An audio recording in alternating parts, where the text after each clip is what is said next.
பாதியிலே பிரேக்கப் அப்படின்னு ஒரு விஷயம் தேடி போகுதுறாங்க. டிவோர்ஸ் அப்படின்னு ஒரு விஷயம் வந்துட்டுருக்கு. அதை பற்றி தான் கேட்டிருந்தேன். இப்போ நம்ம கூட டாக்டர் அர்த்தநாரி மாணிக்க வாசகம் நிறைய பேர் உங்ககிட்ட கவுன்சிலிங்லாம் வந்திருப்பாங்கல்ல ரிலேஷன்ஷிப்பில்.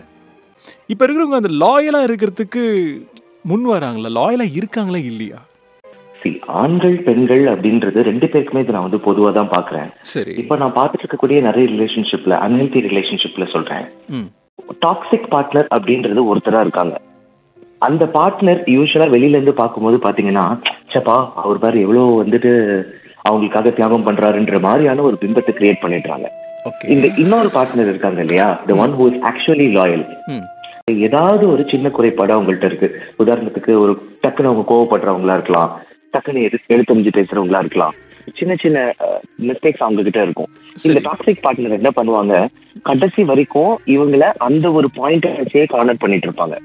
பாத்தியா நீ இந்த மாதிரி பண்ற, நீ இந்த மாதிரி பண்ற.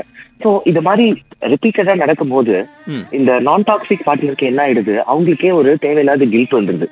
ஐயோ ஒருவேளை நம்ம கிட்ட பெரிய பிரச்சனை இருக்கோ, இவங்க நம்ம கூட இருக்கிறதே ஒரு பெரிய தியாகம் தான், இவங்களை நம்ம மிஸ் பண்ணிடுவோமோ, ஒருவேளை நம்மள விட்டுட்டு அவங்க போயிடுவாங்களோ, அபேண்டன் பண்ணிடுவாங்களோன்னு ஒரு தேவையில்லாத கற்பனையான ஒரு கில்ட்டை வந்து அவங்களுக்கு இந்த டாக்ஸிக் பார்ட்னர் உருவாக்கிடுறாங்க. ஸ்டேஜுக்கு மேல அவங்களோட லாயல்ட்டியை பத்தி அவங்களுக்கே வந்து ஒரு டவுட் வந்துருது. ஸோ ஒரு ஸ்ட்ரெயின்டு ரிலேஷன்ஷிப்ல தொடர்ச்சியா இருக்கும்போது அவங்களால கண்டினியூஸா வந்து அந்த எஃபர்ட் கொடுத்துட்டே இருக்கிறது கஷ்டமா இருக்கு. அண்ட் அந்த டாக்ஸிக் பார்ட்னர் அதை ரொம்ப ஜாலியா என்ஜாய் பண்ணிடுறாங்க. இதை கரெக்ட் பண்றதுக்கு சிம்பிள்ங்க. ஒருத்தருக்கு ஒருத்தர் நம்ம வந்துட்டு செல்ஃப் ரெஸ்பெக்ட் அப்படிங்கிறது ரொம்ப இம்பார்ட்டன்ட்.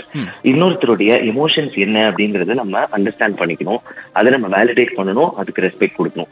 இந்த ஒரு பேசிக் பாயிண்ட் இருந்துச்சுனாலே ரிலேஷன்ஷிப் ரொம்ப ஸ்ட்ராங் ஆயிடும். ப்ராப்ளம்ஸ் இல்லாத ரிலேஷன்ஷிப் எங்கேயுமே கிடையாது. ஆனா யார் மேல தப்பு இருந்தாலும் உட்கார்ந்து பேசி சார்ட் அவுட் பண்றதுக்கு தான் நம்ம ட்ரை பண்ணுமே தவிர அந்த விஷயத்த வந்து ப்ரொலாங் பண்றதுக்கு ட்ரை பண்ணக்கூடாது.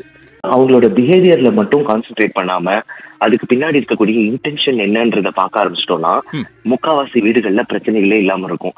இன்னைக்கும் நிறைய வீட்டுல சந்தோஷமா வாழக்கூடிய தம்பதிகள் ரொம்ப நிறைய பேர் இருக்காங்க. யாரோ ஒரு பெரிய செலிபிரிட்டி டிவோர்ஸ் ஆயிட்டாங்க அப்படின்னாக்கா அதுக்கு பதட்டப்பட்டு வருத்தப்படக்கூடிய பீப்புள் நிறைய பேர் இருக்காங்க. அவங்களோட வீட்டுல அவங்க ரிலேஷன்ஷிப் இன்னும் கொஞ்சம் ஸ்ட்ராங் ஆகுது. அன்னைக்கே உட்கார்ந்து அவங்க பேசிடுறாங்க. இதை எல்லா மக்களும் ஃபாலோ பண்ண ஆரம்பிச்சிட்டாங்கன்னா பியூட்டிஃபுல் ரிலேஷன்ஷிப்ஸ் ரொம்ப பியூட்டிஃபுல்லா இன்னும் கொஞ்சம் வளர்ந்துட்டே போகும்.